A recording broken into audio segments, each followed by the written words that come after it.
you ready to take your leadership journey to the next level? On the leadership platform TLP, we don't just talk about leadership, we live it. This year, we are bringing you cutting-edge insights, transformative tools, and real-world strategies to help you lead with confidence, purpose, and impact. This year, we have 4 seasons with 50 episodes. We will dive into themes such as leading self, leading others, and leading institutions. We bring you Leaders Are Leaders. This monthly session focuses on book reviews, discussions, encouraging all participants to read along with selected books on personal leadership and professional leadership. We also have a time with the CEO. In this segment, we dive into the stories of prominent CEOs who share their insights, lessons learned throughout their leadership journey. We also bring you extraordinary leadership stories, highlighting individuals in our societies who are doing extraordinary things. This segment inspires viewers with real-life examples of leadership in action. We will bring you some brilliant minds, courageous leaders changing the narrative of Africa. We also bring you, finally, the expert-led sessions, which cover a wide range of leadership and personal development topics, providing practical guidance and actionable strategies for personal and professional development. The leadership platform is your go-to space for personal growth, professional breakthroughs, and meaningful connections. I am Joy Bonsu-Schmutz, co-host on TLP, and I will see you every Saturday, 7 p.m. GMT, live on YouTube and Facebook.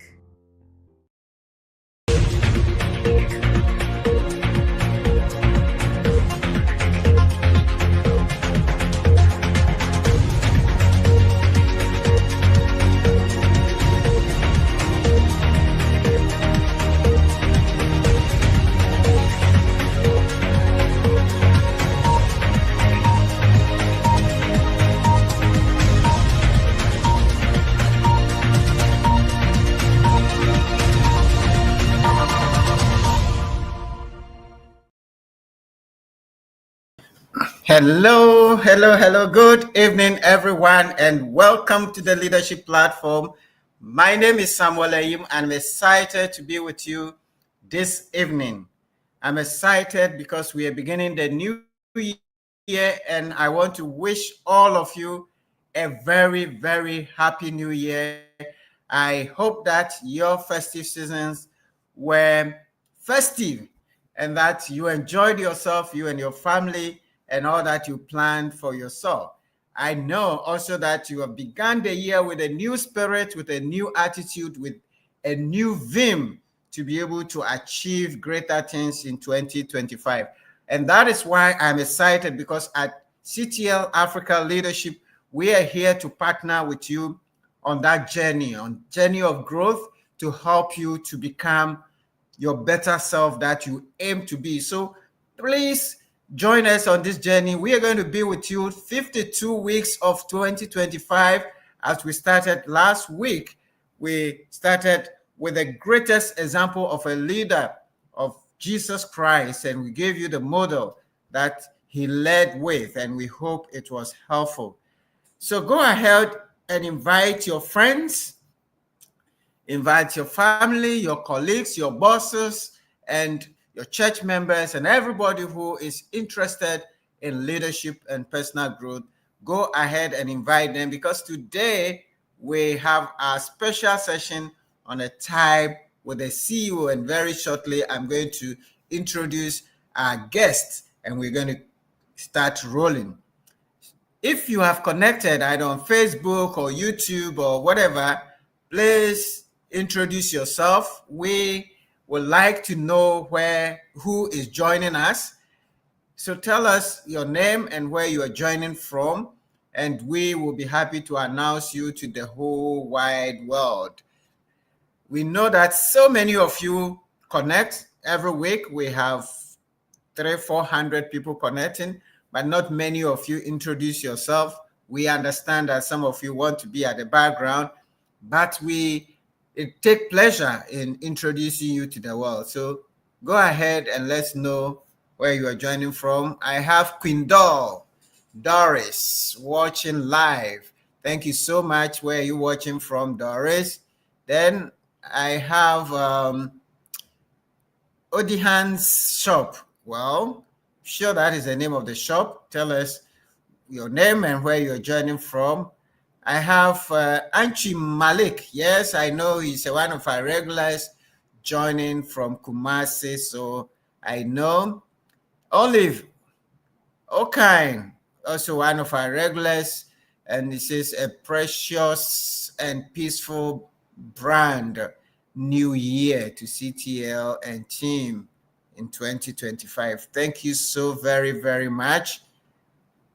Good. Let's see who else is here. Of course, the team is here. Sarah Jessie Apia is here from Switzerland. Joy is here. Vivian is here. And the whole team is here from CTL Africa Leadership just to support you. Foster Bediakun Bafu is here from Kumasi. Thank you. The Kumericans are in town. Comfort Victoria Ashley is here, joining from Awoshi. Comfort, thank you so much. Philippe is here also from Ghana, Legon. The Legonites are also here. We have Paul Opoku Nkrumah is also here. And he says, I'm Paul. Next, is it Nextit Business Systems? All right, great. So it's good that all of you are here and we're going to start rolling. As you're aware, every month we bring you a CEO and to share his or her story with us. And for the first time with CEO session this year, we have an amazing woman of many parts. And she is a procurement and supply specialist for over 30 years. And when I talk 30 years, she's a mother and a wife for over 33 years. So, 30 and 33 rhyming somewhere there. Yes, she has 30 years of experience in procurement and logistics and project management. Now, she's working various many institutions. She will share with us the Ministry of Education, Crown Agents of Ghana Limited, Fidelity Bank, Chartered Institute of Procurement and Supply in the UK, and in various capacities as a procurement specialist and procurement manager, procurement advisor, head of procurement, country manager for SIPS Ghana. This is an amazing woman. She holds a diploma in estate management from KNUST and executive masters in project management from the University of Ghana. She's a chartered procurement professional and a fellow of Chartered Institute of Procurement. And she's also a distinguished fellow of the Institute and many more. And she's married to Daniel Addo, a financial analyst. I mean, I can go on and on, but since she's here herself, I'm going to bring her because she's not only just a professional like that, but she's on several boards.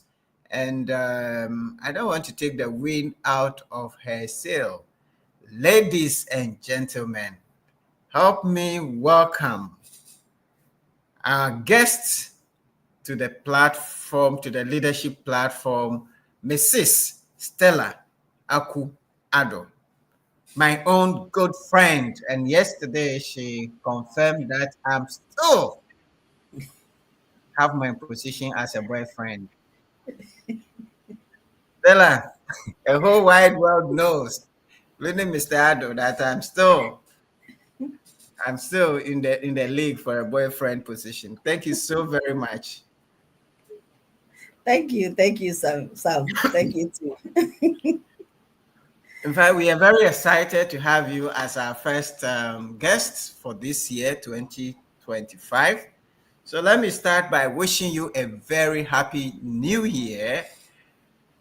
That God bless you and all your dreams. You are sharing some of the visions you are working on with us and with me yesterday. So I pray that God helps you to go. And just tell us, how did you spend all these beautiful days, Christmas, New Year, and so forth? Thank you, Samuel. And I'm so privileged also to have this platform to share my experiences and to inspire and also to encourage others on. And also very privileged to be the first speaker for this year. The Christmas has been quiet. In fact, I had quite a number of activities the Christmas, but I spent it quietly reflecting. I got engaged in December. I got married in December, and I have my birthday too in December. So quite three activities. But in all these three activities, I spent it quietly with my husband. But more importantly, reflecting and on the next phase of my life and what I want to do. And in summary, basically, I think I've gathered a lot of experience at 30 years, and I think it would be very unfair on my part not to share, those experiences gathered. So I'm trying to put something together, and when it's ready, I'll launch it and share, Wow. especially with the youth and especially with the women, the Wow. female asked a little. So that's how I Wonderful. spent my Christmas. Yeah. Wonderful, wonderful, wonderful. This is just like the eagle, goes right into the deep of the mountains, into the rocks, just to prune all the old feathers, remove the pig and everything, and try to put himself through all the pain and regenerate. And that is what I'm hearing. You are regenerating, and we'll be here to share the story on the way forward. But Yes. today, we want to look on the way back and the lessons that we have learned. So let's see how we want to start. We want to start from the very beginning. Who is Mrs. Stella Addo? Okay. So Mrs. Talado is a young woman, Yes, I know. a young, ambitious woman, very resilient, very determined. I don't give up very easily. And I also like breaking barriers and also, aspiring higher. So right from my childhood, I've been like a tomboy or girl, if you put it that way. And I've always been with the male species more than the female. And my reason is very simple. There's a lot to learn when you have friendship with the males because they always are discussing politics, economics, a lot of things. Whereas when you associate more with a female, you get a lot of gossips. So I'm not the gossip type. I'm more like I want to hear something, I want to give a solution to something. So that is basically Stella. But I come from a family of four siblings. A family of four siblings. I'm the first of the four siblings. We are two ladies and two gentlemen, and they are all grown and working. All one is staying in UK, and the three of us are in Ghana in various fields. Um, Okay. I'm in procurement and supply chain. My sister is in pharmacy, and my brothers are in other fields. So basically, Stella is somebody who, like I said, doesn't give up easily, likes to pursue a few things. And because of that spirit of determination and not giving up, I realized when I had an interview with a gentleman from New Times, that was the first time I realized that I had been like a pace setter in quite a number of things. The first of this, the first of that, the first of that. And even as you can see, by divine intervention, I'm the first on your platform for this year. So I Yes, and we are excited. I didn't ask for that. I didn't do anything, but by God's divine provision, it looks like He always places me to be the first of something, so that I can Good. inspire others to also, follow.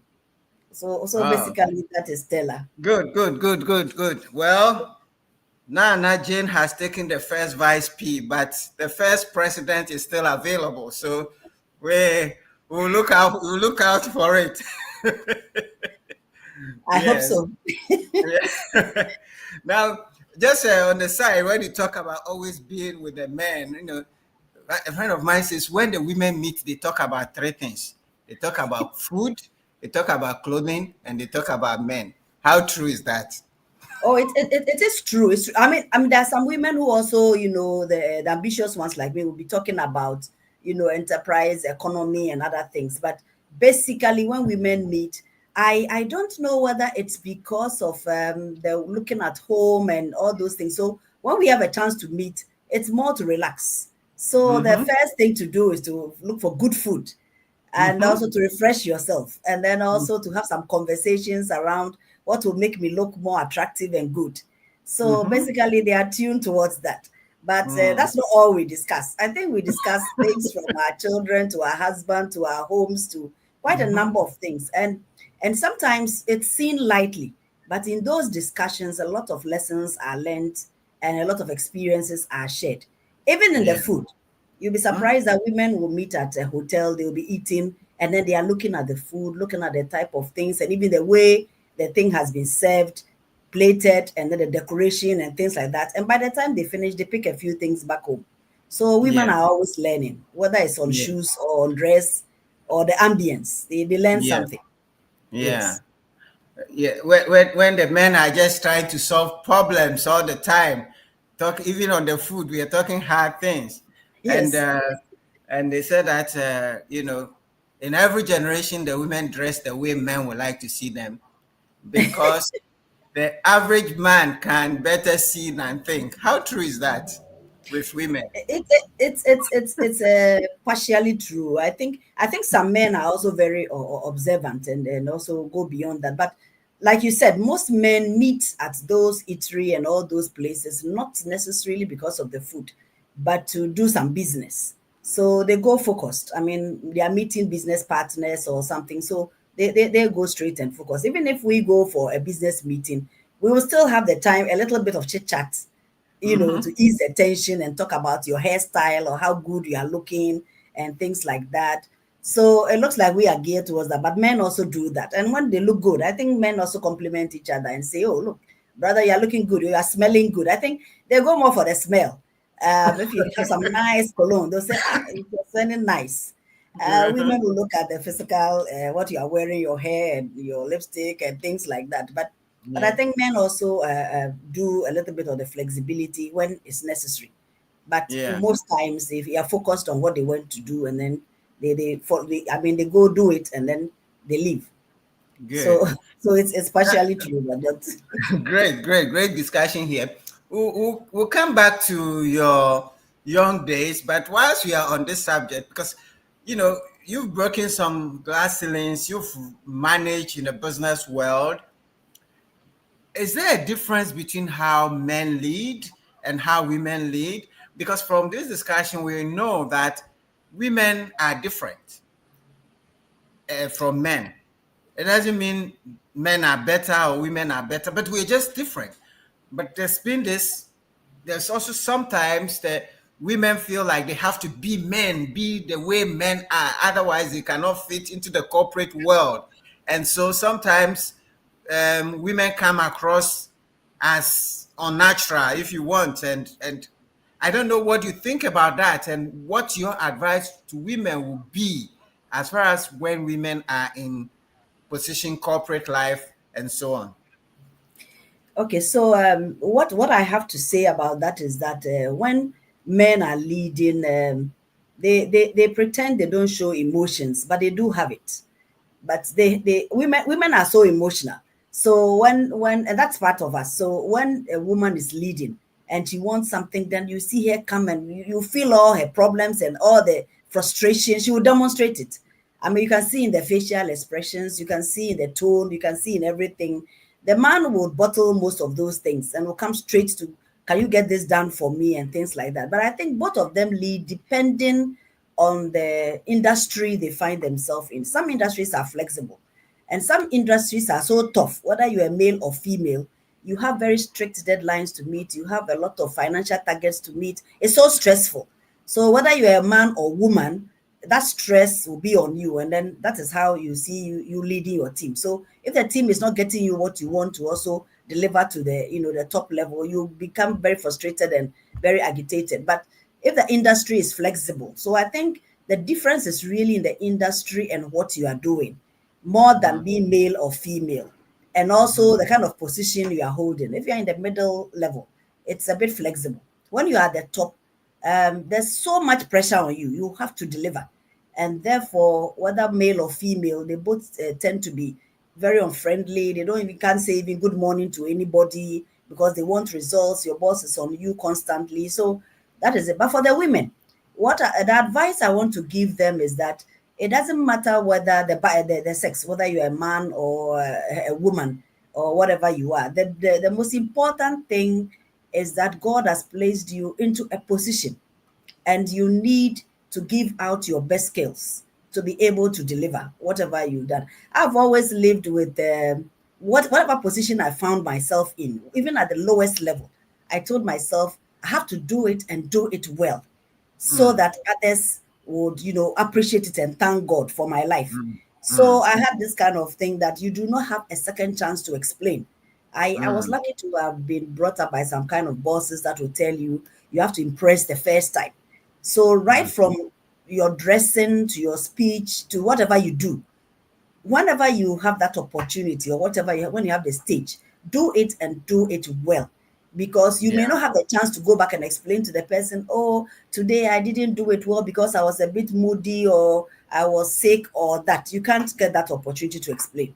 So why don't yeah, you give up your best, whether you're a yeah, male or female? So women should put out, we are emotional beings, but when you get to the workplace, let's try as much as possible to put that emotion a little bit down and then do what is expected of us. But yeah. don't blame the women. It's always because like we are competing in the space. No, Yeah. but my story, as I unfold it, you see that I've been competing and competing because in the procurement field, that's where I find myself. It's male dominated. The males Mm-hmm. are always at the top. The woman is always the best they can put you is in the middle, belt. So you are always struggling. You are always fighting. So you look so aggressive. You are, that sort of thing. So it looks like always the women are like fighting for something, and Yeah, with time, I yeah, think they will understand. I mean, as I unfold and share my story, you realize that that shouldn't have been the approach, but that is where we find yourself. So we yeah, normally tend to do that. Yes. yeah, yeah, yeah. Great. We are already into it. But they said that, leaders and all of us are formed by sometimes by our backgrounds. So let's go back to how you grew up. You say well, four families. Where did you grow up, and how was the environment, the family environment, and how has that background shaped who you are, if any? Okay. So I grew up with my we were four siblings, and with my family in Kumasi. And my father was a Americans quantity, are in town. America, yes. My father was a quantity surveyor. And then Okay. my mother was a nurse. She worked at Comfanoche, and my father also worked at a Building and Road Research Institute. So, Okay. being with those two, my mom would do the normal women thing, but my dad would not give me the chance to have that flexibility. So he was very strict, very, very, very strict with me. And I remember sometimes, even when he's going to the field, he would take me and I used to hold his instruments, Hey. that he used for doing surveying. So that Okay. also developed a bit of my tomboy nature. So I have to wear jeans and follow him, and then we go to the field. And I loved doing that. I loved being Mm, in the field, the raw field. So he was very strict, especially on me, and told me because I was the eldest, I had to live up to some standards so that the younger ones will look up to me. So I didn't have the flexible type of life. You always had There was something that was being demanded of you from my mother, from my father, and mm, he did that. But it's very interesting. Sometimes when you are going through that, I had it tough. In fact, even when I finished like I got my common entrance and I was going to my secondary school, my father would not even allow me to perm my hair or do anything mm. to my hair, because he said, you see, you didn't do well in the papers. You didn't get the A grades. You got Wow. something that you passed. Now, Mm, assuming I want to take you to the university or any place to show you, and then you have done that kind of hair, they will tell me that your daughter is not serious, she's not learning. So, and I didn't understand some of those things. It was worrying. He will not allow mm, you to wear trousers. He say women don't wear trousers. Very, very strict background. mm, But mm. what I realized in life was that little did I know that I was also going to marry a strict husband. Hey. So That's that training was to build me and give me all the shock absorbers to be able to stay with this man for 33 years, as you have said. So I thank my daddy for that, because if he had not trained me to be tough, I don't think I would be that tough lady that I am today. Yeah. So he actually made me do a lot of things that were more masculine, and all Yeah. those things were to train me to come into marriage with another strict disciplinarian. Yeah. you know, We'll talk a bit about marriage. Sometimes they say that we marry our mothers or marry our fathers somehow. yeah. That, but what is the naughtiest thing you did as a child? Naughtiest thing. What? I did a lot. There's a lot of tomboy things I did. I remember when I was when I was a child. We were living in a six flat, and then during my time when we were born, there was only me and a lady in the two flats that were female. All the other people were male, so we didn't have female friends to play with. So I remember we used to some of the things we would do is that there's no tree, some that I can't climb. We will leave our house when our parents go to work. We will leave and then go to, there was these bungalows in KNUST that the lecturers, had that. And they had very succulent fruits, very, very succulent fruits. And they don't give it out. And the fruits are there, and, as children, so want to be naughty. So we would go there with the men, and then there will be somebody under the tree. We, the women, will be collecting the things under the tree. The men will go up, then they'll be plucking, they'll be collecting. And these expatriates, they had dogs. But we dared it. We went there, we stole some of those things, and then came back home. And it was like an adventure, and we're so happy when we were successful. But one time, one of the boys was caught. I mean, we had to leave him on the tree and then come back. So those adventures were very interesting, very, very interesting, because it taught you how to be very tough, and then you had to be alert, to be looking around, and then you also had to maneuver between the dogs. When they are coming, you have to run and find places where you can run through, and the dogs will not be able to bite you. Very, very dangerous adventures, but these are some of the naughty things I did. Wow. How has that how has that built into your personality as a leader? Some of those things. Well, it did build into my personality, because because I was always with the male, I learned how to be tough. And then when I went to my sixth form, I went to Accra Academy for sixth form. I also boldly applied to Accra Academy for sixth form, and 80, 83, 80, 85. You'll be surprised. I went there thinking that quite a number, they had extramural there. So you had a few females joining them. But here I got there, and I was the only female in the assembly hall. Hey, Yes, the only female in the assembly hall. As was part of the Accra formal. Academy a male school? It was a male school, but not in boarding.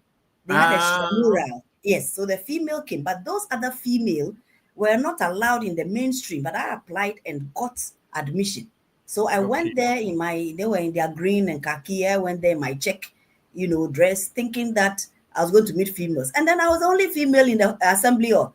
And then, so if I had not been with the male and know how to associate with the male and things, I think I would have been very shy. I wouldn't have been Yeah. able to fit in. And then I was a sixth form. I could boldly walk to the form ones, go and call them and ask them to come and sweep some of the room and do some of the things that the male were also commanding them to do. So it was like that was a bit of the leadership, because then Yeah. I had learned how to be tough, in very, very tough situations. So I didn't feel shy. Wherever I found myself, I was just able to quickly just maneuver and then do things. So those experiences really helped. But what Yeah. it taught me most was integrity, you see, because what we were doing there was not integrity. We were going to steal people's fruits and things. So Yeah. when I grew up, I realized that you don't have to take somebody's things that don't belong to you, because it's Yeah. risky, it's not the best. And after we ate the fruit, and the joy was you've eaten it, but what next? And you didn't feel very, very, very happy. So I also learned the lesson of how to do things, genuinely, and use integrity, which helped me throughout the rest of my life and through my Great. journey. Wonderful. Wonderful. Wonderful. Great. So now we know you went to Accra Cassis form, but where was primary and secondary? So primary, I was in Kumasi, so I went to university primary. Okay. University primary. You were data bar, aren't you? Yes, I was a dadaba. I was a dadaba. Yeah, you this I data bars. That's why That's why you grew up in the Beware of Dogs house, you know. Yes, I was at Dadaba. I went to KNUST primary school, and then even in KNUST primary school, when I remember some of the naughty things that you asked, I would go and swing, and then when you swing, sometimes you tear your dress and something. When you get home, you get a lot of lashes. But I wasn't prepared by the lashes. I would go and swing, and then come, and my father would beat me. Then I'll go again and do it again. But I enjoyed the swing. It was so nice in university Mhm. primary. We had a swimming pool at that time to which we were taking there from the school to go and swim and then come back. But trust me, I didn't know how to swim, so I always went to the baby pool. While the others were in the big pool, I was always in the baby pool. And then from KNUST, I went to Accra Girls. Accra Girls. So that was a time that I then left my parents and family in Kumasi and then came to Accra. And so after Accra Girls, I stayed with my few aunties and things. And then in Accra Academy, sixth form, I also stayed with my uncle at Mataiko. So I left my parents and the family until Yeah. university. When I went back to KNUST, that's when I reconnected back with my family. But I had the earlier parts with the family and then left them from 1 to 5 and then sixth form and was staying with Yeah. my aunties and uncles in Accra. Yes. Yeah. So Yeah. basically, Good. What type of student were you in secondary school days and then into university? What type of student? I mean, we can see that you were naughty in the young days, and as you were growing, were you still naughty? To, no, I wasn't naughty. When I went to Accra Girls, interesting enough, when I went to Accra Girls, which is one of the schools that people always say. In fact, I stayed in Accra Girls from Form 1 to Form 4 without knowing that you could even jump the wall. That people used to say that you could jump the wall. There used to be some soldiers, staying behind the wall. People used to jump it. But I didn't know that because the moment I got into Form 1, I got a Christian sister that mm, I used to sleep like a fab. So I was sleeping on top of her. And so she okay. straight away introduced me to Scripture Union. So Yeah. it's like caged me. And I think it was good because Yeah. if she had allowed me to have still gone wild, maybe I don't know what I would have been. You would have scaled all the walls. But she, yes, so she caged me, made sure that when she's going to Scripture Union from Form 1 to Form 5, she would always take me. And when she left the school, she put me into the hands of another sister, to continue. And interesting enough, I never met her when I left the school until recently. I went to a friend's 60th birthday. And then Wow. I met her. I didn't know she was. We were sitting at the same table talking, and then she mentioned the name Margaret. I said, "Are you Margaret Amposa?" She said, "I said you were my. Do you know that you were the first person who introduced me to Christ?" And then she said, "Oh, then we connected again." But she did a Good. really good, job in my life, and then that also shaped my life, and then gave Yeah. me focus. Because Yeah. otherwise, like I said, I started as a tomboy, climbing all Mhm. sorts of trees, except coconut tree, which was what in Kumasi. But I Yeah. could climb every single tree. I knew how Yeah. to do it very well. So that was how it was. But the secondary school was also a bit, like I said, I went Accra Girls, Christian throughout. And Yeah. then when I got into the sixth form, it's the same thing. I also had to follow the Christian life again, to continue it till university. So that changed my the way I was a Yeah. bit. So Yeah. so but Yeah. but, but that is So it. you were Krife? Yes, I was grieving. I was grieving. I was grieving. So that toned me down a bit. But it Yeah. didn't. It didn't mean that I didn't do quite a few, skirmishes here and A, there. But a few naughty things. a few naughty things, but not too much. Not too much. And the Good. interesting one of the interesting stories I'll also drop with that. I met my husband. He came to teach me at Accra Academy, but we didn't Oh. connect then. It was after he had left and gone, and then we Mm. connected. So I'll tell that story later, another day. Yeah. Yeah. So the man was teaching and he was looking inside. No, he wasn't looking inside, but I was You rather were the looking at. only woman anyway. So it was I was clear. looking at him, but I Uh, went to Accra. See, I went to Accra Academy with some sort of determination. So at that time, I wasn't interested in a relationship because when I was in Accra Girls, I was an art student, but I was very good. I was between the first five, very very wow. good. So I decided that I wanted to go to a boys' school to find out whether I was that good. Mm. The subjects I chose was geography, English literature, and economics.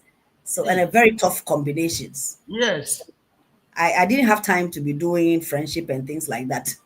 So Mm-hmm. I went there and I wanted to, excel. So that is because Akraka then had a very good geography master and a good English literature, mistress. So I wanted to, polish that. So I Yeah. went there, competed with the boys, So when my husband came, he came to teach a little bit of geography as a teaching practice from he was with then University of Cape Coast. So I Mm-hmm. didn't have much time to fool, but my subjects were very, very tough. And so Yeah. that is where then my Christian training helped me because Yeah. being the only lady among the men, I'm sure I would have gone wayward if I didn't have that Yes. solid Christian training. Yeah. Yeah. What would you advise students in secondary school these days? They do all sort of things. There's a bit more freedom in the campuses these days, and they're experimenting with all sort of things. What would be your advice to them? In fact, my advice to the young people is that, as I said, I was in Accra Girls and some people were jumping the walls, but I didn't. So I Mm. always believe that those things are your choices. They are the Mm-hmm. choices that you make. So Yeah. I always advise the young that others may be doing it, but Mm. don't do it because others are doing it.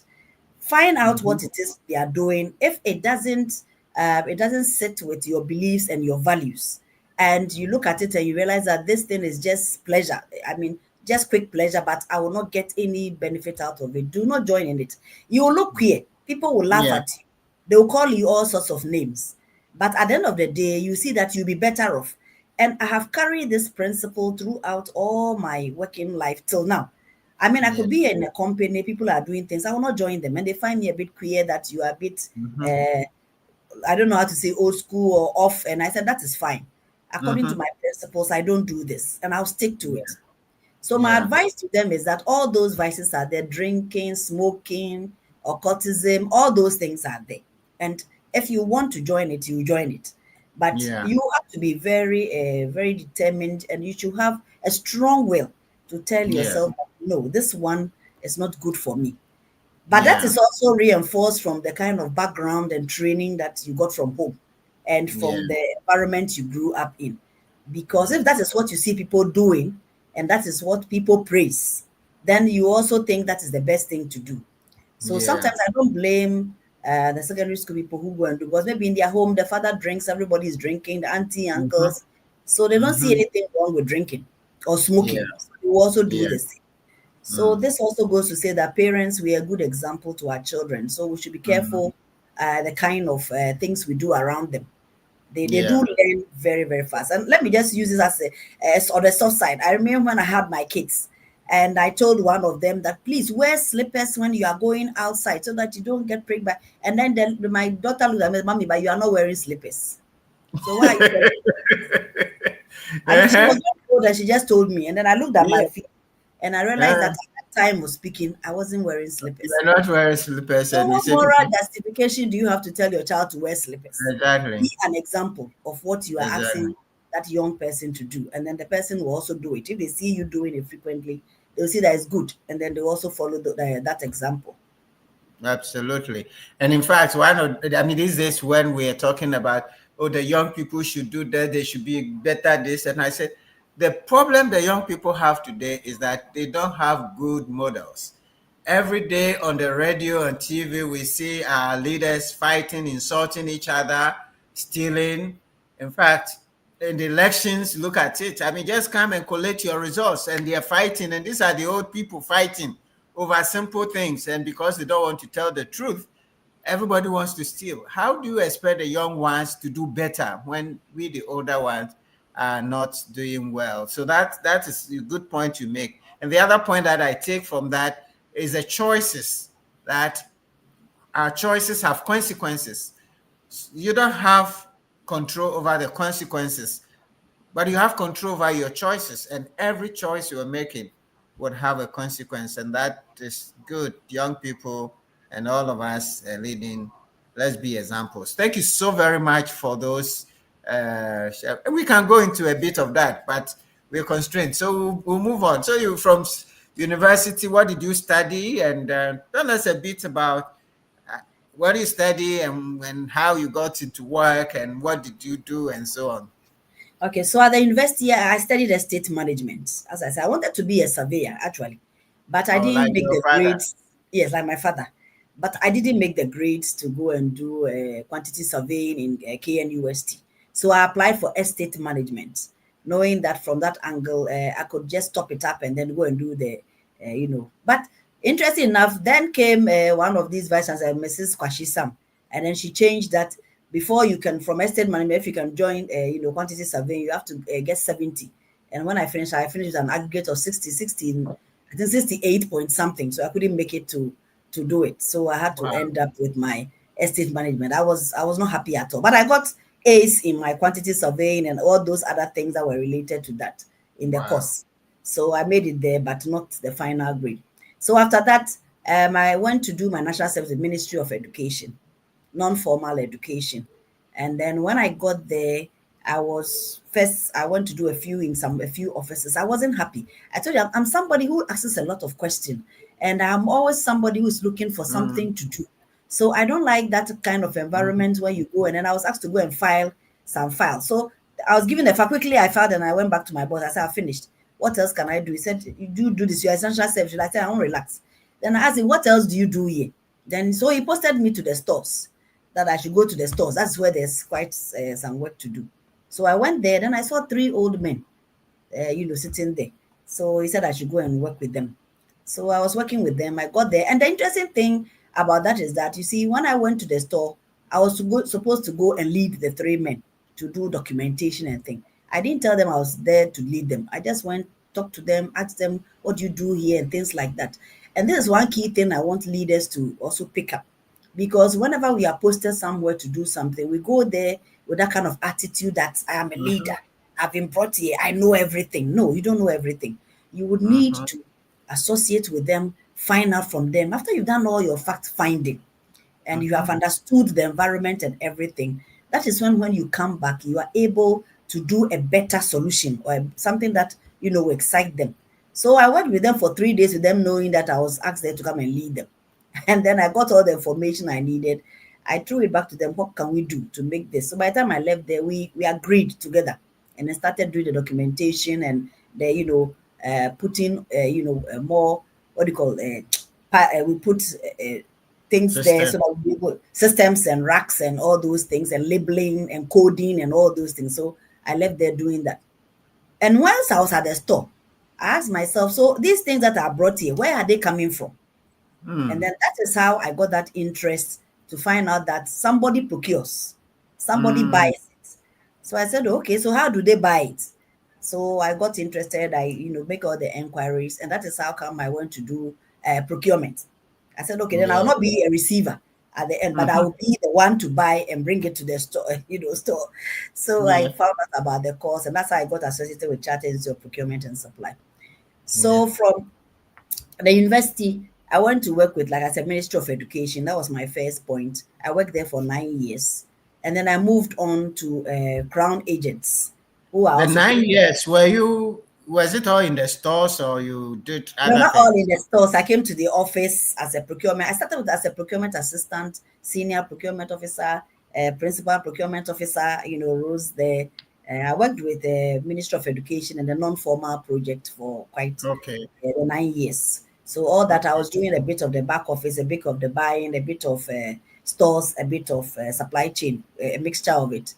And Yeah. then I moved on to Crown Agents to go and do pure procurement. Crown Agents is a UK company, and I worked there Mm. for 13 years. And that is Wow. where my whole history of leadership really, really started. Because whilst I was in Ministry of Education, I went through, a few things here and there. But when I got to Crown Agents, and the story to Crown Agents is something I also want to share some, so that the young ones can pick a clue. I was in Ministry of Education, and my boss then asked me to go for a program at British Council. Mm. So I went to the British Council as a rep for my boss. But whilst I was there, I didn't stay still. That's one thing with me. I like to mingle. I Yeah. like to work. So I'm always carrying a smile with me. I was going around, greeting everybody. Hello, my name is Stella. This.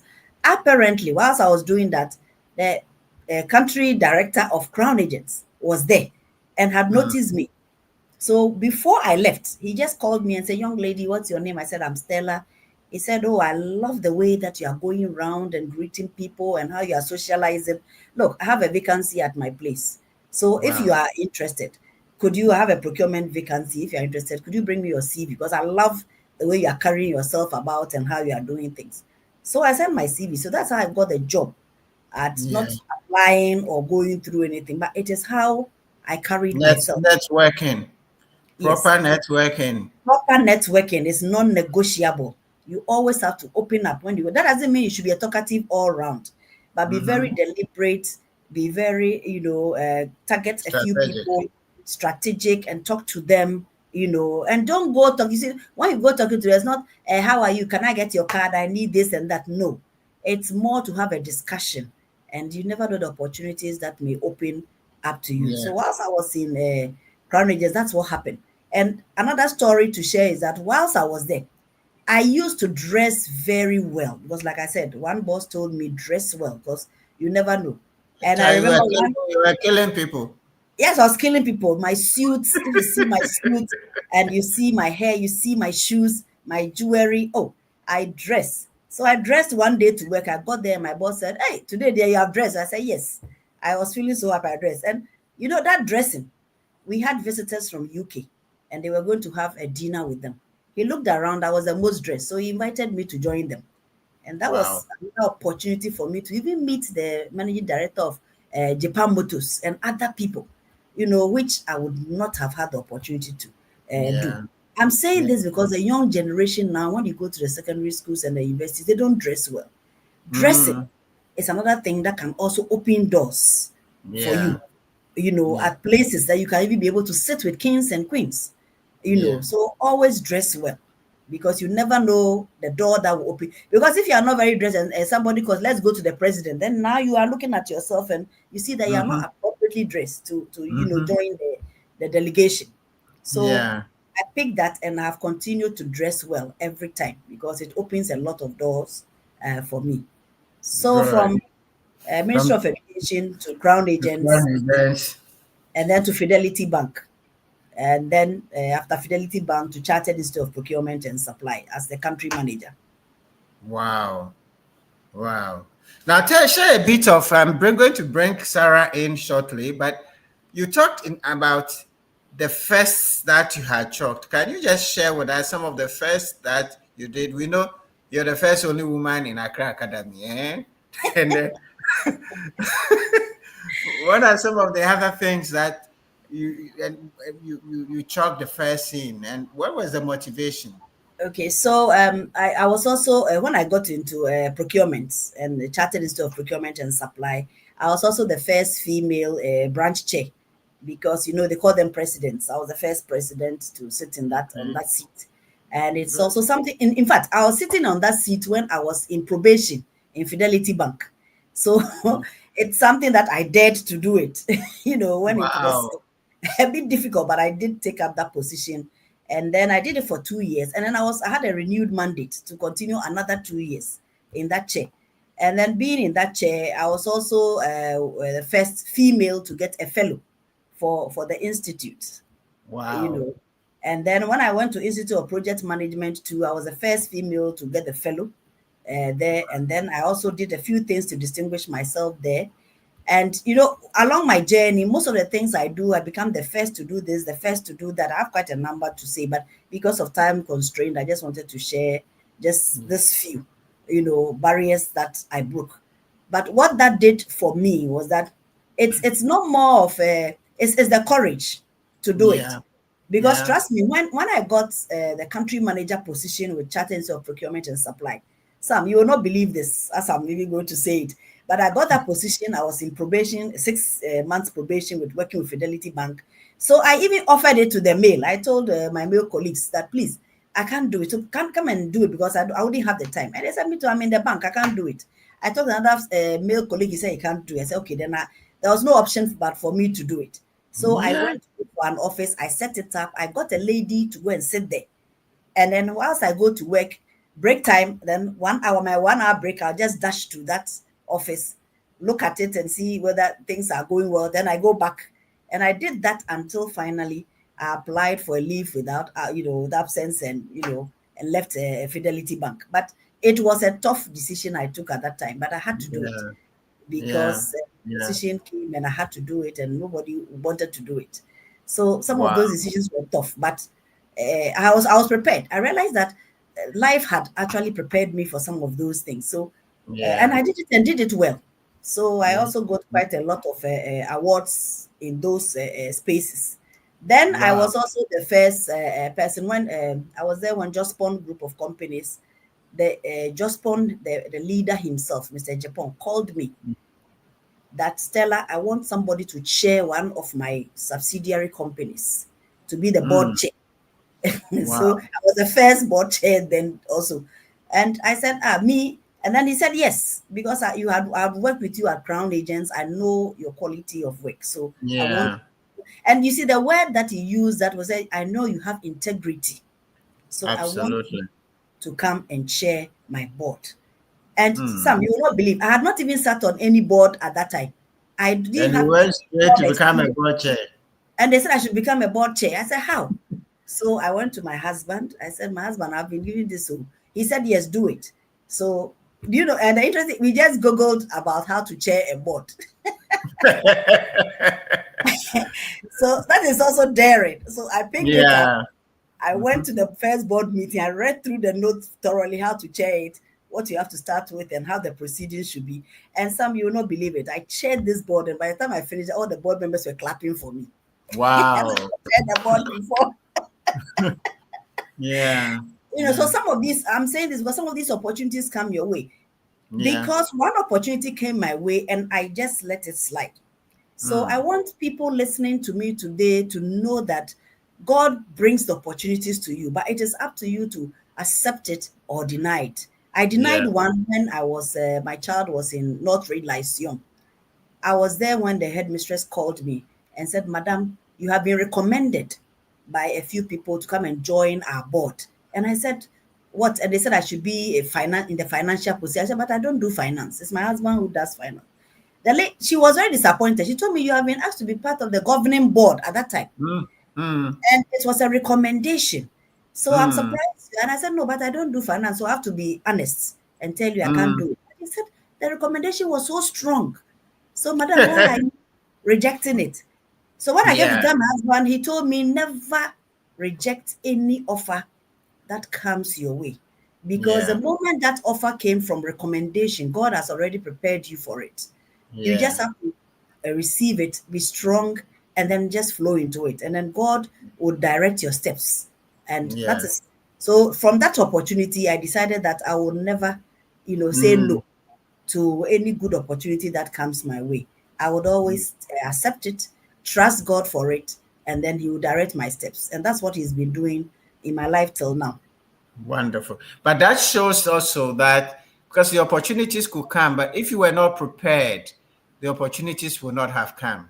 But you had prepared yourself, you've been courageous, you train yourself, and so on. And so it is when you are prepared, when the opportunity comes, you're able to seize it and you're able to do it. That's amazing, amazing, amazing. Now, before Sarah came in, I mean, you've done all these things. What has been your philosophy of life? What are some of the things that have been driving you to be able to do all this courageous thing, take first that award here and there?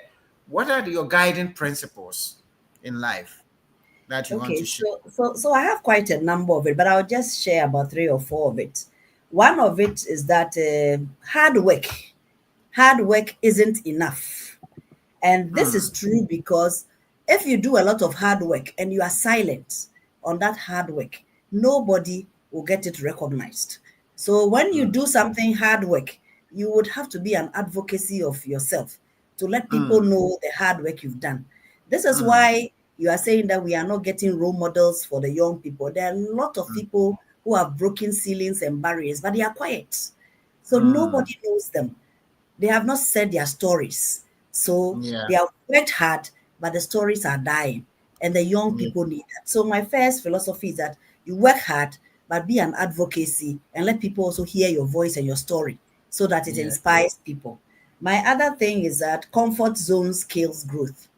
You see, anytime you Mm. are in a comfort zone, you can't grow because you Yeah. become very comfortable and cozy there, and then you think you've achieved, but that is not all that God has put in you. There is a Yeah. seed in you that needs to grow. Your society, your institution, the whole Ghana is waiting for you to blossom so that we can Yeah. also get something from you. So let's not be comfortable in our comfort zones and try and break it and come Mm. out. Then perfection also slows you down. I've been somebody because I work with very strict father and husband. I always want to be perfect. But no matter Mm. how perfect I want to be, I realize that I never meet their standard of perfection. So Mm. I changed that. I modified the philosophy a bit, and decided that I will aim for something being done and done well, but not Mm. perfect, because in getting it perfect is slowing me down and Mm. frustrating me. But if I have done the thing and done it well, I've done it, then at least it's done. Otherwise, in Mm. that process of perfection, you might not even do it, and then you get Yeah. more frustrated. So that is also guided. Then my last philosophy is that networking is Mm. non-negotiable. Your skills are important. Everybody's skills that you have acquired are important, but Mm. it's the connections that will open the Mm. doors for Mm-hmm. you. So Mm-hmm. network a lot, and wherever you are. I told you it was a network that gave me a job at Crown Agents. Yes. So if you don't Yes. network, you may have the skills, but nobody will see those skills or would experience it. It's only from Yeah. networking that the doors will start opening for you. Yeah. Yeah. Now, great lessons there, and we have a lot to dig in. Sarah, what do you say? And guys, as you're listening, if you have questions, um, or anything. I don't know if Joy is ready. Maybe we'll just take a quick 1 minute break. Then Sarah will come in. And if you have any questions or comments for Stella, because there's a lot from here, we're going to talk a bit into her family life because there's also how she's combining the family life with strict father, strict husband, children, with all the first things you're doing. How does it work when you are a corporate leader? How do you manage all that? We'll come to that. So, Joy, if you're ready, let's take just a quick break so that Stella can take some water, and then Sarah can come in with her questions. For over a decade, CTL Africa Leadership has been more than a service provider. We are your dedicated partner in leadership growth, specializing in leadership development, corporate governance, strategy, culture, change management, and customer service. We focus on relational skills and personal growth essentials for effective and sustainable leadership. Our approach blends masterclasses, mastermind groups, gamified learning, and executive coaching to create impactful and engaging programs. Introducing our 2025 Corporate Development Catalog. For all heads of organizations and HR leaders, call us now to request your copy today and take your organization to the next level in 2025.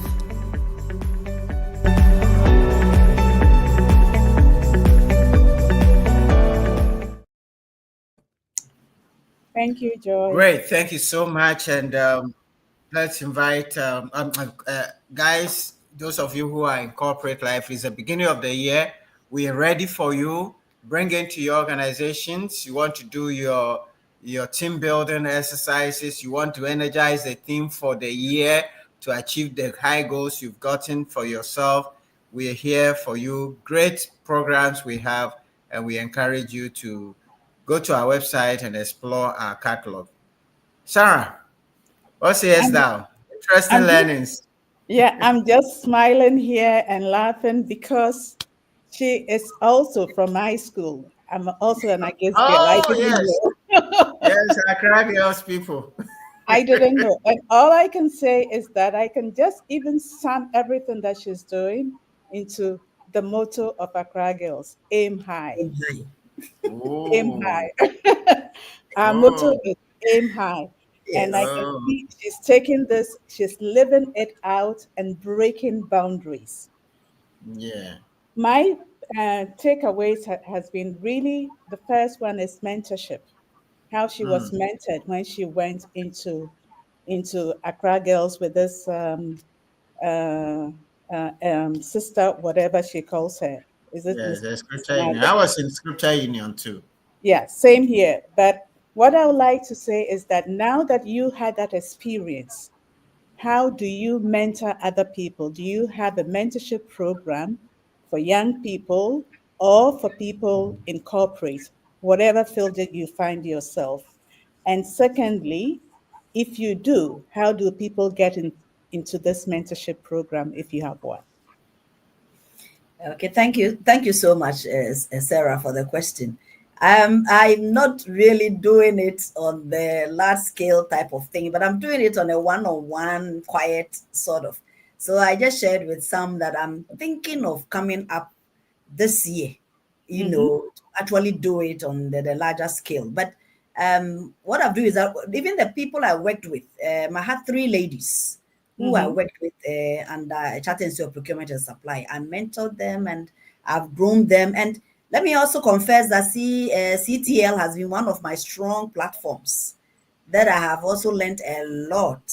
So I enrolled all three girls to come to CTL, which they did, and then I Thank you. also brought them once onto the yearly program that you also do, Live to Yeah. and live. Leave to yes, leave. Yeah. yes, because it's yes, lead to live, because it's also very good. And I've also told a few of my young people at church, told them about it. I shared the platform and said they should join today and listen. And I'm still on your platforms listening and learning. And even tomorrow, I'm also going to a leadership program in Gomwa for 5 days. So I don't Okay. joke with that. But when I come back, I don't keep the things to myself. I have a women's group in procurement that I also give a few presentations on different things, Mm-hmm. like time management. I've shared quite a number of things with them. So I'll let you know when I'm ready, and I can come and share a few with your platform as well. I do Yeah. that, but I do more of one-on-one, and I have a philosophy. I mean, one of the philosophies I love is that I don't like the school type of thing. I like the practical ones, Yeah. the practical Mm-hmm. ones. So that's why I've limited myself to the one-on-one and the coaching, mentoring, that sort of thing. That has more impact, not the Mm-hmm. big school. So I leave the big school to CTL. You do the big school, right? I'm But also we doing agree like with you. We small also one. do the one-on-one, which is Yeah, I do the powerful. small ones. Ladies who are interested for me to gather them, talk to them. I bring them together. We talk with about a lot of quite a number of things. So I do that, and then from the church angle too, I do that when I have the opportunity, and then from my professional angle too, when I'm invited to the schools, universities, and things, I also do that. Talk a lot about ethics, which is something which is very dear to my heart.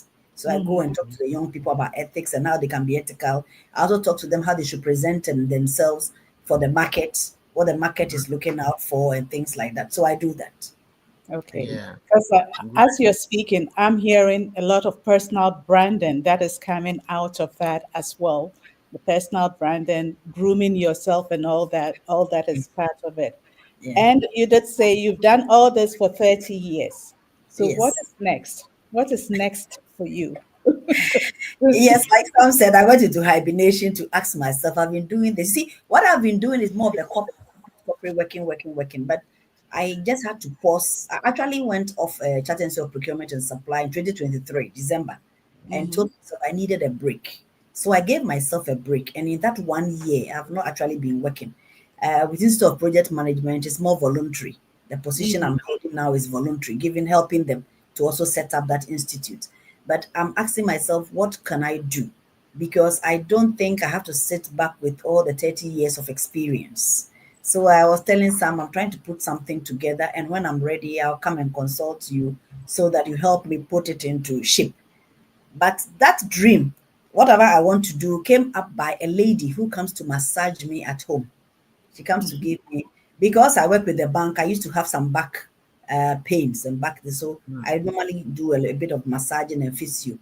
So she comes to massage me, and then anytime she comes, I'll be sharing, a few of tidbits with her. And then she told me, Auntie Stella, every time I come here, you give me very good advice, both business, personal, and marriage and everything.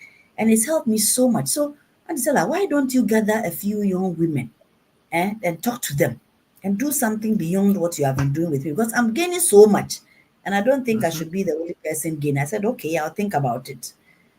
So that was what I was thinking of when I went into the hibernation for 1 year. And I'm praying to God that I put it together well and I launch it so that more young people and women will gain from my 30 years of experience, both in the corporate and then my marriage. Because I'm 33 years marriage and it's so beautiful. So I want to share what I've learned, the lessons I've learned with young women as well. Excellent. So Great. it's great you've talked about marriage. So give us two nuggets from marriage on this platform before you put your program together. Give us two Okay, nuggets. Okay, so Sarah, let me just share one common thing that a lot of marriage couples quarrel about. And it took me years, not the first year, let's say after five, You don't 6. want her to tell us how he was eyeing that guy and No, I will tell you, but how, let me tell you this story first. You see, in most marriage homes, the WC, the water closet, Yes. and then the Pepsodent story has always been the things that have always created a bit of tension in Mm. marriages. So for the WC, it's like, why do you come and see drops of, let's say urine on the this? So I told myself, we have to understand our physiology. Both of us are Mhm. different. Yeah. Women love to sit on the toilet seat. Men love to stand. And why is it that married couples don't just understand that? So we came with a simple principle. When you get there, lift the lid, That's do your it. thing, and then clean it and go. And then when I come, I drop the lid, I sit on it comfortable. I don't sit on any urine or anything. And then we are all okay. So both of us are using the WC comfortably. But why should it take us years to recognize that this is something that we can do peacefully? But we don't do that. And then why have you littered this? And then we'll be quarreling and fighting. The same with the Pepsodent story. The same with the Pepsodent you story. the dada bus, you start in the middle. Yes, and somebody too will start at the bottom. So my point is that bottom or middle, I took me years to also say that, okay, if you press it from the middle, when I get there, I press from the bottom, then it comes to the top. Then I can use it. So why are we quarreling? Because it's something that is close. So when you press it, it will go into the top or to the bottom, to the middle. So just do that. And that takes just a few minutes to do, rather Yeah. than quarreling and upsetting each other and then, exchanging bad words. And then at the end of the day, both of you are very unhappy. So in marriage, that's what we do. And one of the cardinal principles me and my husband did was that we when we started our marriage, we said there were he took the soft things, I took the easy things, and then he took the hard things. And he always tells that story. He says, I will do the tough things. So what were we doing? I will do the little things in at home. Then he would do the school fees, the big things. Then he told me that, look, at the end of the day, women are very good at managing those things. So he brings it back to me to manage the big things. So at the end of the day, the woman is still managing the house anyway, but Mhm. he is looking like he is doing the bigger things. That way, there's peace at home. But these things I'm sharing took years for me Mm. to know that these are some of the little things we can do to have peace, you know. And I always tell people that when we started our marriage, there was nothing like chop money. People like chop money. You have to give me money for home. No, we decided that our marriage was going to be a different model. So we were going to see, what do we have to do? What can you do? And what can I also do? That was it, period.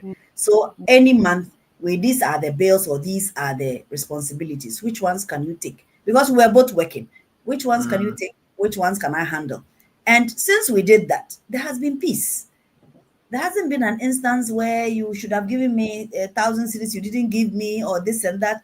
And we have never had shortage at home because we Yeah. understood that these are the things we needed to do to make the home running. I can decide I can buy the water, I can buy this, I can buy all that. So you buy it with your salary, your when you get your money. And then he can also do this. So he also brings that. And then we complement each other. And that is why we have had a peaceful, home. and married for Exactly. 33 years. So communication, I can hear underline is communication and planning together, putting Exactly. your minds together. Last but not the least, Uncle Sam is insisting on this. How did you meet your better half? My, How did he And catch? How did he what catch? are some lessons? What are some lessons that you can share with the younger generation, or even those of us who are yet to get into a relationship?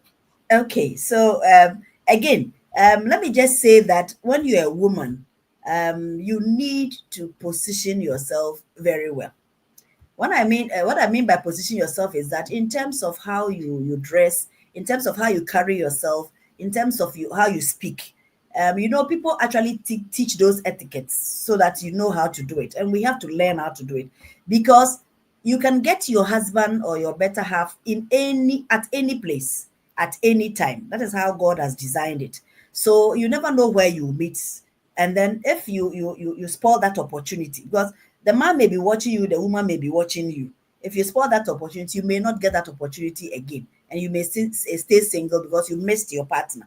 So in my case, like I said, here I am at Accra Academy.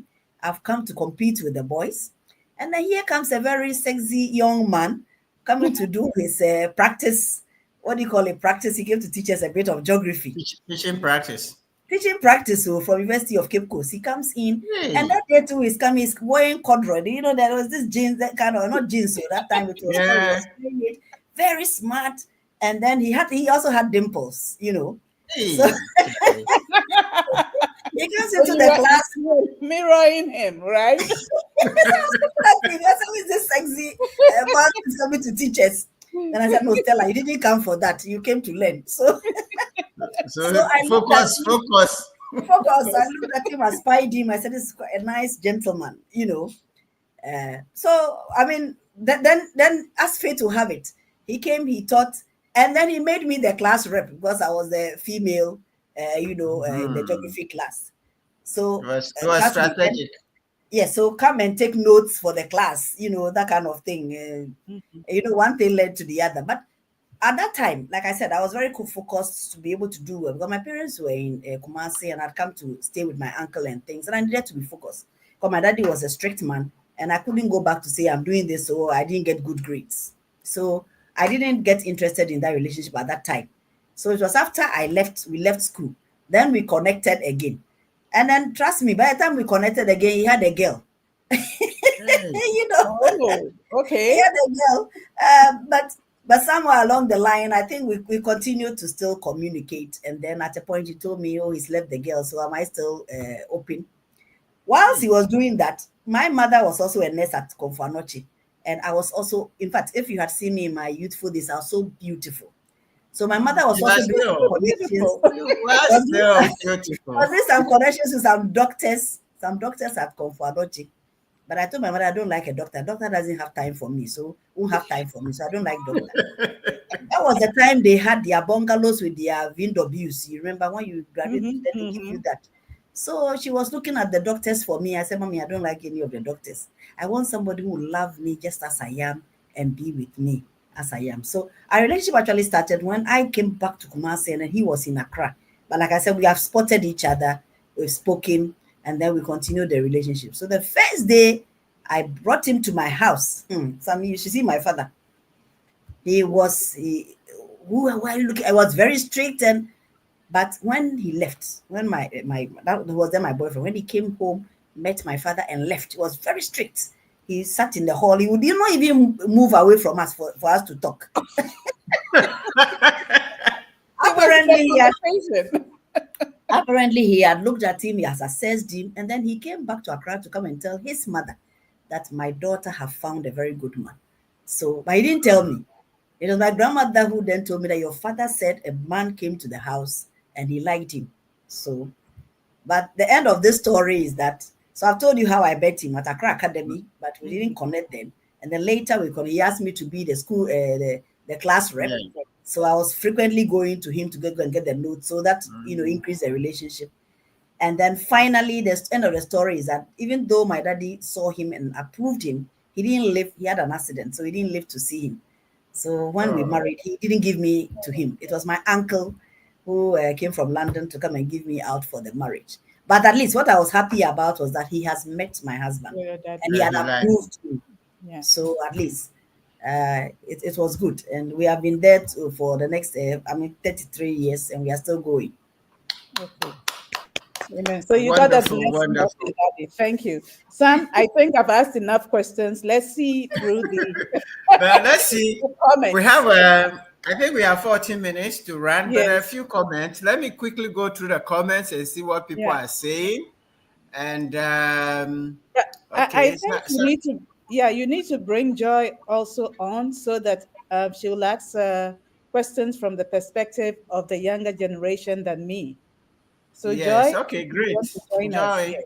Joy, get ready, come on board. As I go through some of the comments, I have Yes. Lysian here, my good friend. He says, Happy New Year from Tema.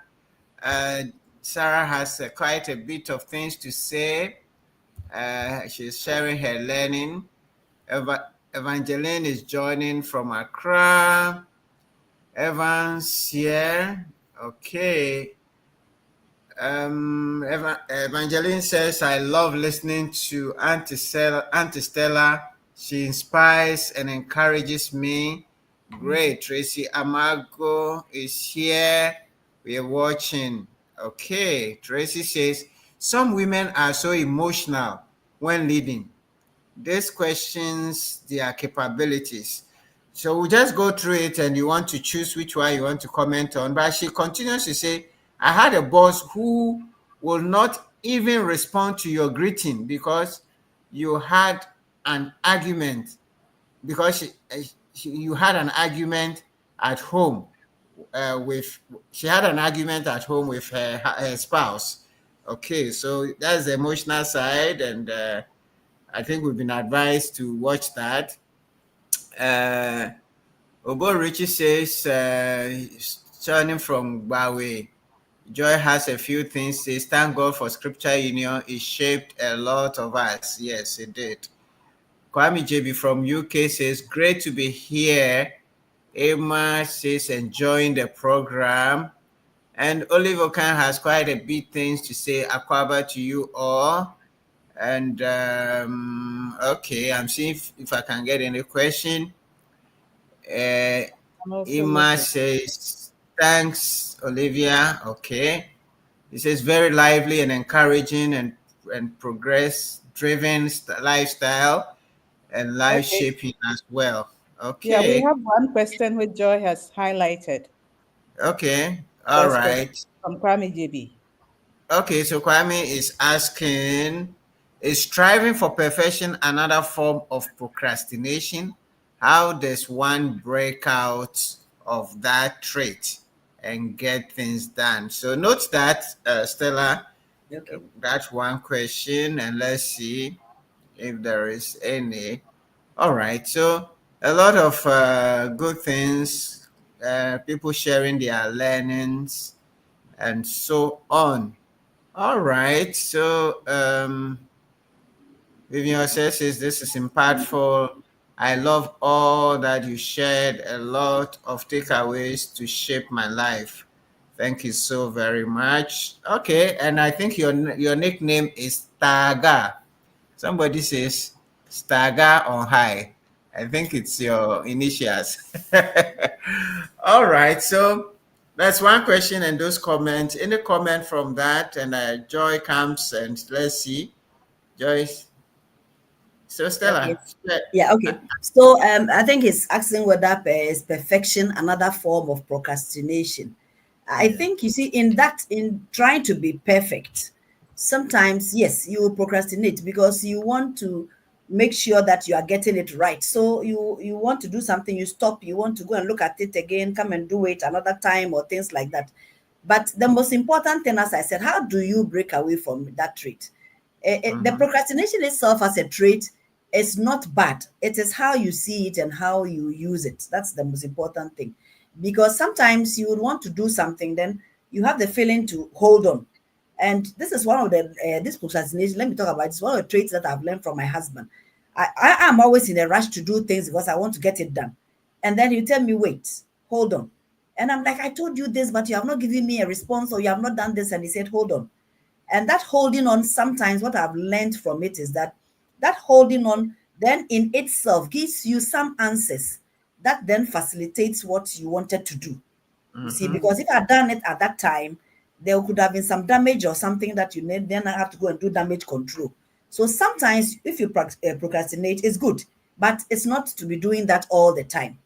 But how do you break out of that trait? What I was sharing was that trying to be perfect discourages you from, or it doesn't allow you to do something.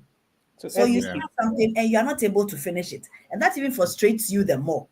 You see, let me give you an example, because I said this point because I dealt with two strict people, my father and husband. My husband, if you are going on a road with him, even if you are going to, let's say, KFC, whilst we are all happy that he's taking us to KFC, we'll ask you that, did you see this? And I'm like, what? I didn't see it. And then you ask it, so you are on the road from our house to KFC, you didn't see this post, you didn't see that. I didn't see it. He said, pay attention to detail. Yeah. Pay attention. He wants you to be so perfect. And Yeah. I'm like, we are going to have some chicken at KFC. What has Why should I look at that? and even the signboard of New Force or Mahama, what has that got to do with it? I'm going to get my KFC chicken. That is the mood in which I am. So that's, I'm thinking of what sort of choice I will make when I get to KFC, But he wants you to be perfect in everything. Like I said, even perfect in the road that we are using to KFC. I said, no, I can't be perfect like that. So, my friend, how do you break out of that tree? You acknowledge whatever that person who wants you to be perfect is saying. See the best you can do and meet the person at a point and get the thing done. You see, because you see, those people who are pushing you to be that perfect, they can. I call my husband just in time man. Look, he can just come and sit midnight, and within midnight he can do a 58-page document. That is his gift. My gift is not to do a 58-page in one night. So I will acknowledge that. Oh, thank God for you, and then take some guidance from you. How do you do a 58-page? And then I try to see if I can do, let's say, 4 or 10 pages. At least I've done something. That is my pace. And then later I'll try to see if I can increase it to maybe 20 pages, so that I'll try to catch up with you. But I'm not going to be perfect like you. So that is the best way to do it. Acknowledge it, learn lessons from those who are moving that fast. But don't try to also be like them. Otherwise it frustrates you. You see, so get the thing done rather than trying to be exactly like Sam or exactly like Sarah. It doesn't help. It doesn't help at all. You cannot be like Sarah, you cannot be like Sam. But you can be like, in a way. So look at their positive traits and try and see if you can also increase your pace a little. And by so doing, you see that it will help you. It will help you a lot. So that is the kind of answer that I can give to Kwame JB. So Kwame, your question is Wonderful. Joy, what's Awesome. yours now? So, I mean, this has been an awesome conversation. I think the comments tell us that our viewers and our audience are really enjoyed. A few things I picked up, and I love to just re-echo it about, you've always found yourself in a space where there's competition, but you didn't fight like, it's like, I know my place, I have to take this. But I always see a lot of wisdom, a lot of strategy in how you took your place, yet in a very competitive space. And I think that as women, it's one of the things that we always have to, elevate, using our wisdom in male dominated industries to always shine and make sure you get the job done. But you can't just go there and just bully your way. You use your gift, your wisdom, you use your appearance, you use your composure to pave the way for you. And that is one of the things I admire so much about you, because it still shines forth now. And then you also talked about some of the difficulties you had. Your dad was strict, but I didn't hear you complain about them. What I heard you say was that those things shaped you, because I don't think you would go back and change them. They've made you a better person. Sometimes we complain about upbringing. I mean, a lot of my mates in the millennial and Gen Zs, when we don't like something about our parents, I mean, we don't want to deal with them anymore. But then why don't we see them as a blessing, shaping us to become who we are today, and rather move forward with those learnings?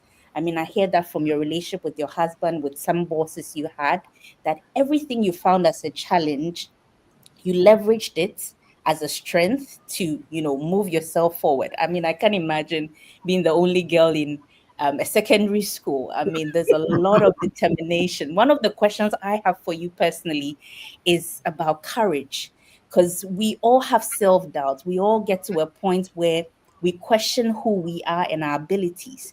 I mean, what were some of the moments you may have thought about these things, and what actually helped you to be courageous, to dare to do things like trying to compete with an all boys school, one getting into a space of being the first woman to sit on a board and lead certain big things you have done, especially that internal conversation. Women do a lot of self-talk, speak themselves down, so what are some of the things you have done in order to just get yourself to be, determined and courageous in your journey? Okay, so let me answer that with some two practical examples. What I didn't share was when I was in Crown Agents, I was a female among two males, all procurement specialists. And whilst I was there, my boss sat on my promotion for 8 years. And the men were paid 3 times my salary. Wow. And every opportunity that came were given to the men for training. And I wasn't getting the opportunities. I was very frustrated. But thank God, like I said, you always have to get support systems, good support systems around you. God is one, which I'm a Christian and a very prayerful person. But my husband has been one of the very strong forces for me. And he said, you see, you are very, very frustrated. Don't be frustrated. Channel that frustration into learning. And that is where then all the first, like I felt like punching my bosses and all those things for sitting on my promotion, all those things. But you see, God also does a lot of miracles. Like I keep saying, position yourself. Because when all the training were given to the men, one day one of them was supposed to go and do a training when I was in Crown Agents somewhere. And then once he was going home, he hit somebody on the road and he had a police case. So he couldn't go. And then my boss put me in as a substitute because we had already done that as a contract and somebody had to go. Yeah, I was not trained, but I was supposed to do it. I picked it again with courage, went and did it. And the feedback that came was so positive that my boss was shocked. That it then opened doors for me to, for him to now give me the privilege for training, that I was a training material. But the same boss who did that, when I was going to do my EMBA, there was another story. When, you get, something, written by your boss recommending you. This boss wrote that I didn't have leadership skills. I was not very good at this. Then I got my former boss to also write a recommendation for me. He said, I'm a good leader, I'm this. And trust me, you know what I did? I sent both letters. Wow. I read it. I saw what he wrote, but I sent it. And when I went to University of Ghana, they became curious to find out who I was. That one boss was saying I didn't have the skills and I was not good. And another boss was saying, so the lady called me, the lady who does the registration said, you're this thing came by your recommendation. One was by, I said, I know, but I put it in. But the question is, how do I get the courage? The courage is that, like somebody would have thrown that letter away. I didn't throw it away. Yeah. I kept it. I have met a lot of challenges in my workspace, but every time my husband would tell me, use those negative energies because you need to be challenged. Like I said, if you are in your comfort zone, you are not challenged. So those things that are annoying you, that are making you angry, channel them to develop yourself. And that is how I want to do my EMBA. And that also opened other doors for me. You see, so I could have sat back and be angry with all of them, but I didn't. And when I finished the EMBA, I didn't get the promotion in the Crown Agents, but then another door opened for me to be a country manager for a CIPS, which is a UK company. You see, Yeah. and the interesting story is that this boss who did this to me, I was in Fidelity Bank when he came there looking for a job after we've all left Crown Agents. Wow. If you were me, what would you do? But again, my Christian principles and ethics came to work. So I told my staff, I want you to give him an honest assessment. And if he should get the job, tell me. If he shouldn't get it. So I give them some parameters. They did it. and he didn't get the job. So I had to tell him he didn't get the job. But I was so hurt, and this was time for revenge. But I didn't do revenge. I didn't revenge. I did what I had to do at that time. I was the procurement manager then. I was looking for a job to procure something for Fidelity Bank, but I didn't do revenge. You know, Yeah. so Yeah. things happen. But what I have learned in all that is, one, the support system could be from your father, from your friend, from your mother. In my case, it was my husband. And my daughter is also another strong one. But the millennium question you asked, when my daughter started working, she'll go and then every day come back complaining and this and this and this and that, like you said, the women. Then I told her I got her a diary. Joy, I got her a diary. I said, every day you come, record all the things that are annoying you and all the things that happened in your day into the diary. After you have finished, just look through and see those that you can work on and work on them. And then those that you can't work on, that you need to refer to your superior, then you refer. Because they didn't give me a chair, they didn't do this and this, and then I'm very angry. They didn't allow me this, and I'm eating, they came to call me. That's the millennium spirit. That's good. Because we didn't even have a chance to complain. You have a chance. So document it. And she didn't like that at all. But I think it worked. And that is what I'm sharing with the young people on this platform. Please, when you come back, document all, because you need an avenue to vent your anger and all those things. Document, then look through and say, they didn't give me a check. Why didn't they give me a check? Is it something from me? If it's an attitude or something I showed for which they didn't, then work on it. If it is something that you really deserve it should be given to you, it wasn't given to you. What's the best way to get that check? You see, when you write it, you don't lose track of it. You follow up on it. But then you know where the action lies. Is it you or is it your superior? So I told her, she started documenting. And then from there, I had my peace of mind. Otherwise, every evening, my ears Suffer. suffer with all sorts of complaints. You. So that is Thank how you. we solve that problem. Document it. Thank you. And what you can do in your capacity, do.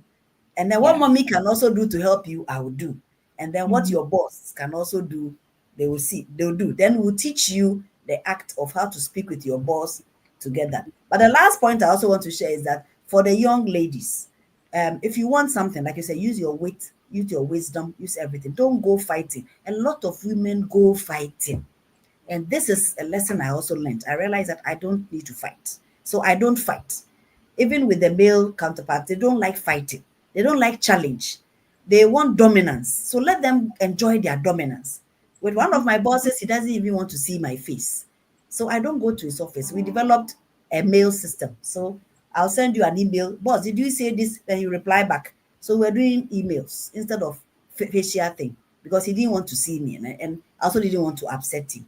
So let's learn, ways of getting to our bosses, rather than always going with the confrontation. They don't like it. The men don't like it. They want dominance. Let them enjoy their dominance. And let's also use our wit and, the skills that God has given us to be able to get what we also want. That's all. Because even at home, we are able to control the most difficult man. So why can't you control that boss? You know, With wit, and a smile and nice things and be nice to the person will come down. Then you can make your case. Rather than always going aggressive and fighting, you won't get anywhere. yeah. All right. Wow. Thank you. Thank you. Thank you. Wow, Yeah, wow, wow, wow, wow. Well. So soon we are running way out of time, but we've learned so much. There's so much. If we sit a bit more, I know with so much we will learn. But Stella has promised us she's coming back. She's going to share a few more things on different things. So we want to thank you for the time. We will give you just the last minute to give us your final parting thoughts. And I can tell you from all the comments that we have received, this has been a great evening. Your life has been an inspiration to many, many, many people on this platform. And we can't thank you enough for beginning the year with us and sharing such an inspiring story, especially for our ladies. So on that note, let me give you the space to talk to leaders, talk to young people. What are your final words? Thank you very okay. much, Stella. Okay, thank you. My final words to the leaders is that when people are brought to us for us to mentor or to look after, we owe a responsibility to God, and just thank God that that person was brought to you. So don't let us frustrate them. Let's try and groom them, mentor them to bring out the best out of them. Most leaders have frustrated people and have made them even want to end their lives because the boss spoke to them very harshly or insulted them or said something that broke their spirit. I was fortunate for one of my staff to tell me that, Madam, the words you spoke were so harsh that I didn't like it and I apologized. And from that day, I treated her differently and closely because it's a gift God has given you to mentor. So do not break these young people who are given to you. It's a privilege from God. They could have been given to any other leader. So, leaders, we have a big responsibility to look after these people and share life experiences. We also have to be patient with them as they are growing because they were brought to us and we have to groom them. And then for the youth, I just want to say be patient and be bold and take risks because what we do is that a lot of us seeds that have been planted inside us by God, and the seeds are waiting to germinate. Our fear is keeping the seeds in there. But Ghana institutions, our churches, our families are waiting for us to blossom so that they can also, like I said, if you're a flower, they can get your perfume or they can get your fruit. So all the fruits that have been put in us, please, let's blossom. Be patient, be bold, let's take initiatives, let's take the risk, and be ethical in everything that we do. And with that, God will make you blossom. And please, you can start very small, and then God will water, He Himself will shower on it, and then it will grow. My case, as I said, my promotion was sat on 8 years. A lot of things happened to me. But when God's time was up, I blossomed and became what I have become. And I'm looking forward to sharing my experiences with the youth in 2025. I thank CTL for this wonderful platform, and I thank all who tuned in. And I pray that God would keep these seeds in you. You blossom, come out of your cocoons, and let's see the kind of beautiful butterfly or flowers that you are to become a benefit to all of us and society. Thank you. Thank you so very much. And thank everybody who has been on this platform. I'll bring you Joy to tell us what is next. And we have a lineup of, great leaders who are going to share with us in this quarter. And I think we also have our leaders, our learner session coming up. So Joy, let's know what is coming. Stella, thank you so very much. God be with you. Okay, all right. So our time is up. So very quickly, just three announcements. One of them is on our growth journey. So we've opened registrations for the 10th cohort of growth journey. And then we're still, I think, is it past 15th? Okay, we have 4 days more until our New Year discount is over. So you get a 10% discount on the growth journey. So we'll share the links in the comments so that you can join a group of industry professionals to design your own personal growth for the year. And then we also have the Walking the Laws of Leadership. This is a mastermind and master classes designed to help you walk the laws, understand the laws of leadership, which is based on John C. Maxwell's book. Then the very last one would be for the month of January, we're reading a book called The Power of Now. The Power of Now. I'm going to be sharing that also in the comments so that you join us to read. I was just trying to pick up the full title. I think The Power of Now by, okay, Eckhart Uncle Sam, you Tolle. have that with you. Yes, Yes. this is The Power of Now by Eckhart Tolle. Eckhart Tolle, Ladies, yes. I yes, started reading it. I started yeah, reading the soft copy of it. I think it was published in 97. That's the first year it was published. So there are few copies. There's also the audiobook on YouTube you can also listen to, but just grab yourself a copy. It's quite an old book, so it's fairly yeah. It was available. revised, reached in 2205, but it's a great book, and it says Yeah. that a guide to spiritual enlightenment. This is really a good book for your self-awareness and developing your resilience and keeping focus and being present. And this is a very, very, very, I've read it and I'm reading it again for this month. I started reading it. And if you see my copy, I've done a lot of markings in it. But I'm reading it again, and it's great book. I encourage you to get it, either a soft copy or a hard copy if you are old school like me. And let's read along. I know we have 20 days to do this, so please, you have time, you can finish You can it. read 10 pages a day. You Exactly, finish. and you'll be fine. Actually, 10 pages a day is enough to finish. Thank you, Joy. Next week, we actually have a session with one of our favorite guests, Dr. Stella Aku Addo. She'll be coming on the session. So stay tuned and join us next week, same time, Saturday, 7 p.m. on the leadership platform. She'll be delving into financial literacy for leaders. As you know that this season 1 is about leading self. So we want to really take a reflective stand to look at ourselves first before we look at others as leaders. All right. So that's all by way of announcements. We've also shared about our 2025 catalog for leaders. Like Uncle Sam has shared, we want you to have a copy so that you can go through it and assemble, it's a buffet of programs we have for the corporates and also for individuals, including executive coaching, mastermind sessions, master classes, team building. We can come to your organizations, you can have your sessions at CTL. And so we want to make this available for you. So you just have to call the number. The video would play right after this so that you can call the number after the session. We've run over time, but thank you for staying with us for today. It was a very packed conversation. And so thank you so much, everyone, for sticking around. Uncle Sam, would you close it? Or I should just wrap it up? Let's wrap it up. Go ahead. Okay. Good night. Okay. All right. Good night, everyone. And see you again next week, Saturday, 7 p.m. All right. Stay blessed. Bye. For over a decade, CTL Africa Leadership has been more than a service provider.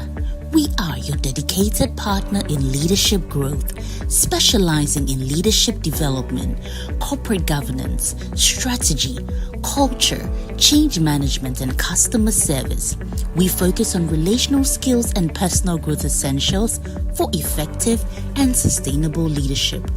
Our approach blends master classes, mastermind groups, gamified learning, and executive coaching to create impactful and engaging programs. Introducing our 2025 Corporate Development Catalog. For all heads of organizations and HR leaders, call us now to request your copy today and take your organization to the next level in 2025.